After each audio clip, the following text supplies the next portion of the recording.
प्रलय अपनी चरम पर है। तेज आंधी के साथ भारी बारिश ने जनजीवन अस्त व्यस्त कर दिया है। चारों तरफ बस जल ही जल नजर आ रहा है। धरती का अस्तित्व खतरे में है। मानव और जीवों में हाहाकार मचा हुआ है। प्राण रक्षा असंभव लग रही है।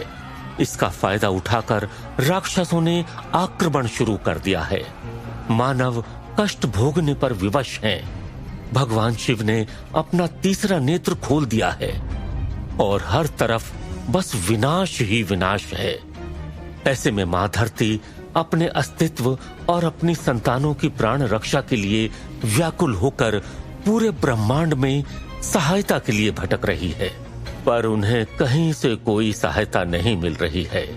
तब वो ब्रह्म ऋषि दधीचि के आश्रम में पहुंचती हैं। ऋषिवर, मेरी रक्षा कीजिए ऋषिवर। मुझ पर प्रलय का आगमन हो चुका है। मेरी सारी संतानें कष्ट में हैं ऋषिवर। एक मां होने के नाते उनकी पीड़ा मुझसे देखी नहीं जा रही। मेरा संपूर्ण अस्तित्व खतरे में है।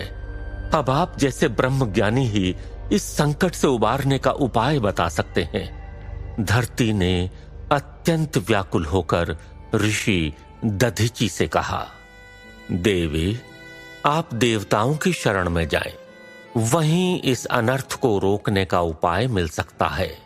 दधीचि ने धरती की पीड़ा को समझते हुए जवाब दिया, नहीं नहीं, मैं ऐसा नहीं कर सकती। हयग्रीव ने ब्रह्मा जी के वेदों को चुरा लिया है। मानव का ज्ञान खो गया है। इससे रुष्ट होकर महादेव ने प्रलय का आह्वान कर दिया है और मेरे साथ साथ देवलोक भी अब सुरक्षित नहीं है। शायद यही विधि का विधान है और मेरा अंत भी। धरा की इस व्याकुलता को देखकर ऋषि दधीचि ने कहा, अब तो जगत के पालनहार, सभी शुभों के कारक भगवान नारायण ही हम सब की रक्षा कर सकते हैं। दधीचि ने अपनी आंखें बंद की और भगवान नारायण का ध्यान किया। ब्रह्म ज्ञान के स्रोत भगवान नारायण जो कण कण में बसे हैं, जो इस ब्रह्मांड के जनक और पालनहार हैं, उन्हें धरती की पीड़ा का ज्ञान ना हो, ऐसा हो ही नहीं सकता। परंतु विधि के विधान को रचने वाले नारायण अपने विधान से खुद भी तो बंधे हैं। दधीचि को ध्यान में स्वयं नारायण से प्रेरणा मिली और उन्होंने अपनी आंखें खोल धरती से मुस्कुराते हुए कहा, अब समय आ चुका है देवी, जिसकी इस ब्रह्मांड को सदियों से प्रतीक्षा थी। पृथ्वी ने आश्चर्य से पूछा, किस बात का समय आ चुका है ऋषिवर? दधीचि ने उत्तर दिया, नारायण के प्रथम अवतार के आगमन का वो शुभ समय आ चुका है देवी, परंतु नारायण अभी योग निद्रा में लीन है। ये बात सुनकर धरती और व्याकुल हो उठी। अब क्या होगा ऋषिवर? मेरी रक्षा कौन करेगा?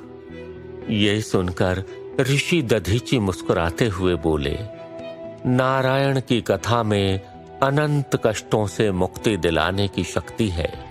जो भी नारायण के जन्म की कथा सुनता है, उसके सारे कष्ट क्षण भर में मिट जाते हैं और अनंत सुख की प्राप्ति होती है। ये सुनते ही धरती का मन प्रफुल्लित हो उठा और उन्होंने कहा, तो विलंब न कीजिए ऋषिवर, मुझे नारायण के जन्म की कथा सुनाइए ताकि मैं इस महाप्रलय से बच सकूं। दधीचि मुस्कुराए और महाकल्याणकारी नारायण की कथा सुनाने लगे। ओम पूर्णमदः पूर्णमिदं पूर्णात् पूर्णमुदच्यते पूर्णस्य पूर्णमादाय पूर्णमेवावशिष्यते। हे प्रभु, हे विष्णु, आप पूर्ण हैं, ऐसे पूर्ण जिसमें से अगर पूर्ण निकाल भी दिया जाए तो भी पूर्ण ही शेष बचता है। आप उस रोशनी की तरह पूर्ण हैं जो कोई भी अंधकार मिटा सकती है। सदियों पहले जब संसार में कुछ नहीं था, तब क्षीर सागर में एक पत्ती पर आप बालक रूप में अवतरित हुए। आपके अवतरित होते ही पूरे ब्रह्मांड में खुशबुओं का संचार हो गया था। चारों तरफ रंग बिखर गए थे।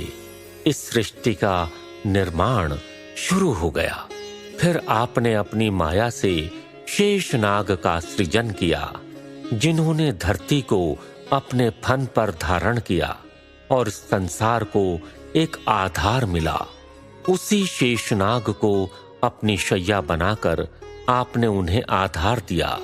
शेषनाग पर विराजमान होकर जब आपने पहली बार अपनी आंखें खोल इस संसार को देखा, तब जैसे इस संसार की दशा और दिशा ही बदल गई। चारों तरफ एक सकारात्मक वातावरण का प्रसार होने लगा, जैसे एक नया सवेरा हो गया हो। चारों तरफ अद्भुत छटा थी। प्रलय के बाद जिस निर्माण की आवश्यकता थी, उसका संकेत धीरे धीरे मिलने लगा था।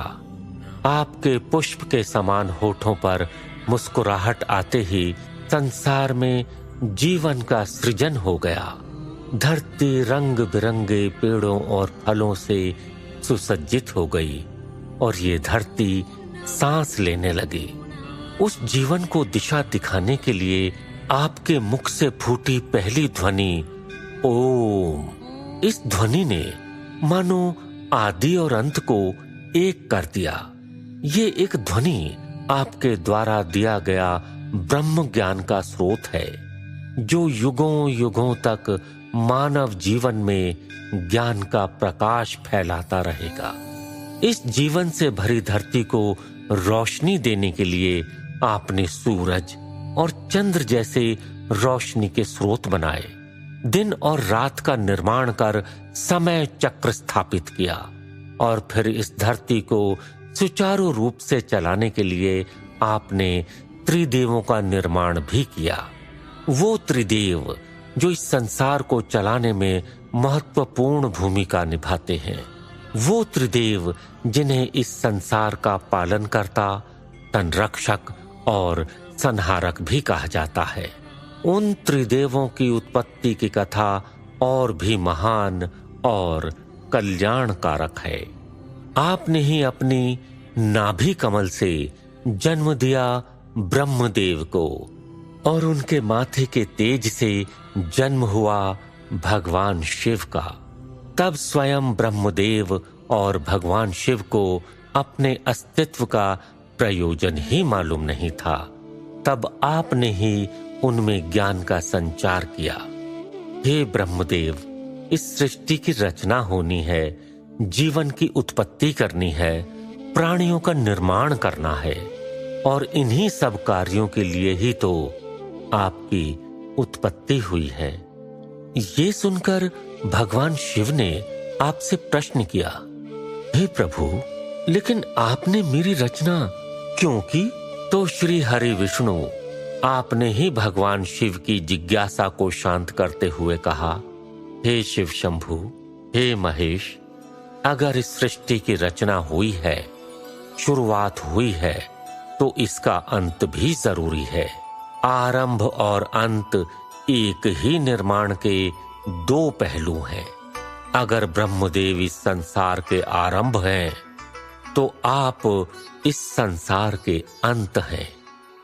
ब्रह्मदेव इस संसार के निर्माता हैं और आप संहारक हैं, और आप दोनों के बीच मैं स्वयं हूं। मैं इस संसार का पालन करता हूं। हे प्रभु, हे नाथ, आज वही संसार अपने अंत की कगार पर खड़ा है। इसका अस्तित्व मिटने वाला है प्रभु। अतः आपसे विनती है, आंखें खोलिए प्रभु और हमारी रक्षा कीजिए। कथा सुनते ही सबके कष्ट हरने साक्षात श्री हरि भगवान नारायण ध्यान मुद्रा से बाहर आ गए। सभी देवतागण उनकी जय जयकार करने लगे। ओम नमो नारायण, ओम नमो नारायण, ओम नमो नारायण। सभी को अपने सामने उपस्थित देख नारायण ने अपने श्रीमुख से कहा, देवी धरती, आप मेरी अर्धांगिनी हैं। हर युग में अलग अलग अवतारों में हमारा मिलन होता आया है और हमें सृष्टि के कल्याण के लिए अलग भी होना पड़ा है। हालांकि अभी हमारे बिछड़ने का समय नहीं है। हमें ज्ञात है कि हयग्रीव नामक असुर ने पूरी धरती पर आतंक मचा रखा है। उसने आपको भी बहुत पीड़ा दी है और वेदों को भी चुरा लिया है, जिसकी वजह से महादेव ने प्रलय को आमंत्रित कर डाला है। ये जो भी हो रहा है ये विधि का विधान है, पर अब समय आ गया है कि अब हमें इसमें हस्तक्षेप करना होगा। आपकी संतानों की रक्षा हमारा दायित्व है, जिसे हम अवश्य पूरा करेंगे। भगवान विष्णु के मुख से ये शब्द सुनने के बाद मेरी खुशियों का ठिकाना नहीं रहा। पूरे ब्रह्मांड में उनकी जय जयकार होने लगी। तभी भगवान श्री हरि अपने चतुर्भुज अवतार में सबके सामने आए और कहा, सभी समस्याओं के निवारण के लिए मुझे धरती लोक पर जाकर एक पुण्यात्मा को ढूंढना होगा, जिसके अंदर अभी भी सच्चाई हो, जो मेरे दिए मार्ग पर अभी भी चल रहा हो। इतना कहकर भगवान नारायण ने अपनी आंखें बंद की और उन्होंने उस पुण्यात्मा का स्मरण किया। वो पुण्यात्मा है राजा सत्यव्रत। और इसी के साथ भगवान नारायण के दशावतार की अद्भुत लीला शुरू हो गई, जिसे संसार युगों युगों तक याद करके कृतज्ञ होता रहेगा। उस दशावतार में उनका पहला अवतार यानी मत्स्य अवतार के धरती पर आने का समय आ चुका है। प्रभात का समय है। राजा सत्यव्रत अभी नदी किनारे ध्यान में लीन है। वो सूर्योदय होने तक इसी तरह ध्यान में मग्न रहने वाले हैं और सूर्य की पहली किरण खुद पर पड़ते ही वो ध्यान अवस्था से बाहर आने को तैयार हैं। सत्यव्रत के ध्यान से आसपास का वातावरण एकदम शांत और प्रफुल्लित मालूम पड़ रहा है। उसके चेहरे के तेज से भी उसके मन के साफ होने का पता चल रहा है। वहीं भगवान विष्णु दूर से इस नजारे को देख मुस्कुरा रहे हैं, जैसे उन्हें धरती के उद्धार के लिए सत्यव्रत की ही तलाश थी। सूर्य की पहली किरण के साथ सत्यव्रत अपने ध्यान से बाहर आए और स्नान करके नदी में उतर गए। स्नान के बाद सूर्य देवता को चढ़ाने के लिए वो अपने हाथों में जल लेकर उन्हें अर्पित करने लगे और यहीं विष्णु की मुलाकात सत्यव्रत से होगी। वो अपने अवतार के रूप में उन्हें दर्शन देने वाले हैं। सत्यव्रत ने अपने हाथों में जल ले लिया है, लेकिन जल के साथ ही उसके हाथों में एक मछली है। वो मछली को जल में छोड़ने ही वाले थे। उससे पहले मछली इंसानी आवाज में बात करने लगी। हे राजन, मैंने अभी तक का जीवन बहुत संघर्ष से जिया है। अब मुझे डर है कि कोई बड़ा जीव अवश्य मुझे मारकर खा जाएगा। इसलिए आपसे निवेदन है कि मुझे अपने साथ ले चले। यही भगवान विष्णु का मत्स्य अवतार है, जो अभी सत्यव्रत के हाथों में छोटी सी मछली के रूप में है। इसी अवतार से अब संसार का उद्धार होगा। और दूसरी ओर अभी सत्यव्रत की परीक्षा भी चल रही है। उसके उदार स्वभाव को परखा जा रहा है। सत्यव्रत भगवान विष्णु को अपने महल लेकर चला आया है और उसने एक मटके में उन्हें रख दिया है, लेकिन उसकी परीक्षा अभी भी जारी है। रातों रात हरि ने आकार बढ़ा लिया और उनका ये आकार इतना विशाल हो गया कि मटका छोटा पड़ गया। अगली सुबह सत्यव्रत हरि को देखकर हैरान है, लेकिन फिर भी वो उन्हें एक सरोवर में छोड़ने के लिए तैयार हो गए। पर एक रात सरोवर में रहने के बाद अगली सुबह फिर हरि का आकार बढ़ा हुआ है। जिज्ञासावश सत्यव्रत अगले दिन भी हरि से मिलने आया। इसी तरह एक मछली के रूप में हरि का आकार लगातार बढ़ता जा रहा है। आखिरकार हरि ने सत्यव्रत से उन्हें समुद्र में छोड़ने को कहा, लेकिन एक रात में हरि को समुद्र भी छोटा पड़ गया। यही है हरि की लीला, जिसे उनके सिवाय कोई नहीं जानता। अब आकर सत्यव्रत की परीक्षा समाप्त हुई और उसने हरि से सवाल किया, मेरी बुद्धि को आश्चर्य में डालने वाले आप हैं कौन? माफ कीजिएगा, लेकिन मैंने आपको पहचाना नहीं। हरि ने उसे अपने होने का बोध कराया, लेकिन उसे उनके भगवान होने का यकीन ही नहीं हो रहा था। फिर भी सत्यव्रत को यकीन करना ही होगा, क्योंकि उसकी सहायता के बिना कुछ भी संभव नहीं। काफी समझाने के बाद भी जब सत्यव्रत हरि की बातों पर यकीन नहीं कर पाया, तो हरि को अपने विष्णु अवतार में आना पड़ा। उनके दर्शन होते ही सत्यव्रत की आंखें खुशी से छलक गईं। वो उनके चरणों में अपने शीश को रखकर खुद को धन्य करने लगा। लेकिन समय निकला जा रहा है। महादेव के क्रोध से धरती और हयग्रीव के आतंक से देवलोक पर संकट अभी भी छाया हुआ है। इसलिए समय बर्बाद न करते हुए हरि ने सत्यव्रत के सामने सभी घटनाओं को रख दिया। भगवान विष्णु ने सत्यव्रत से कहा, हे राजन, आपको धरती के उद्धार के लिए चुना गया है। आज से ठीक 7 दिन बाद समूची धरती जल में समा जाएगी और मानव जाति के साथ साथ धरती पर मौजूद सभी तरह के जीव जंतुओं का अंत हो जाएगा।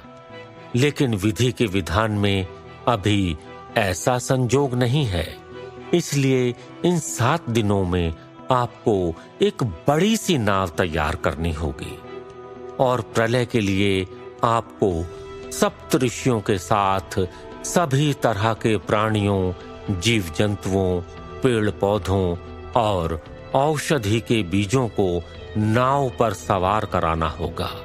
क्या आप इतना कर पाएंगे? जैसी हरि की मर्जी। हरि, मैं बिल्कुल ऐसा ही करूंगा।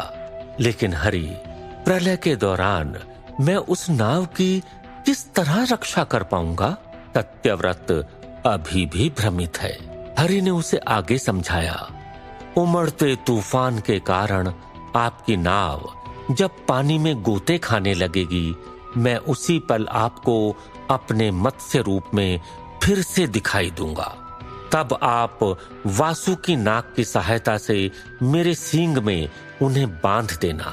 वो शिव जी के परम भक्त हैं और सच्चे प्राणी की हमेशा सहायता करते हैं, इसलिए उस क्षण भी वो मदद को आगे आएंगे।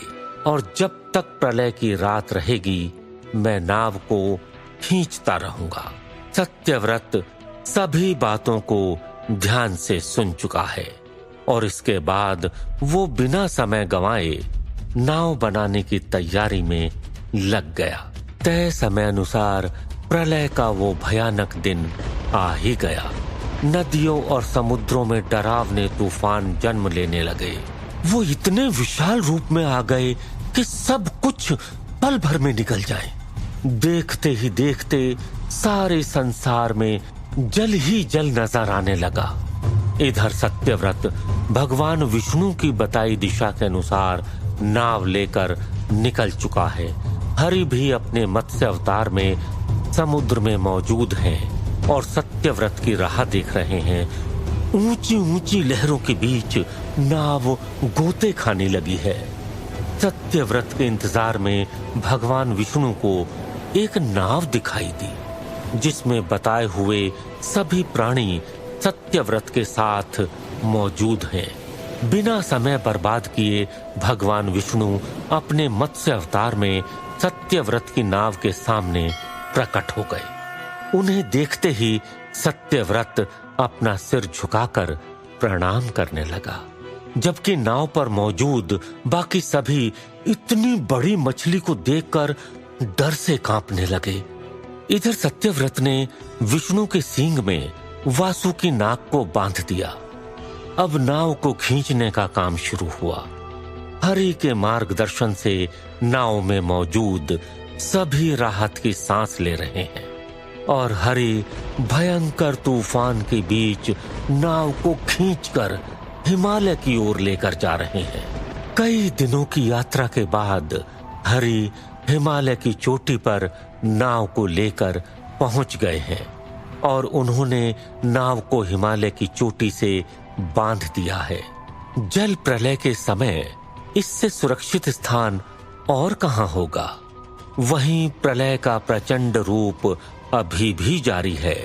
सभी इस तबाही के रुकने का इंतजार कर रहे हैं और धरती इस बात से आश्वस्त है, भगवान शिव के तांडव से उत्पन्न हुआ ये प्रलय अब रुक जाएगा और धरती लोक धीरे धीरे फिर से फलने फूलने लगेगा। परंतु महाविनाशकारी असुर हयग्रीव अब भी जीवित है। माता पराशक्ति का भक्त हयग्रीव, जिसकी कठिन तपस्या से प्रसन्न होकर माता ने उसे ऐसा वरदान दे दिया जिसके बाद उसका मारा जाना लगभग असंभव हो जाने वाला था।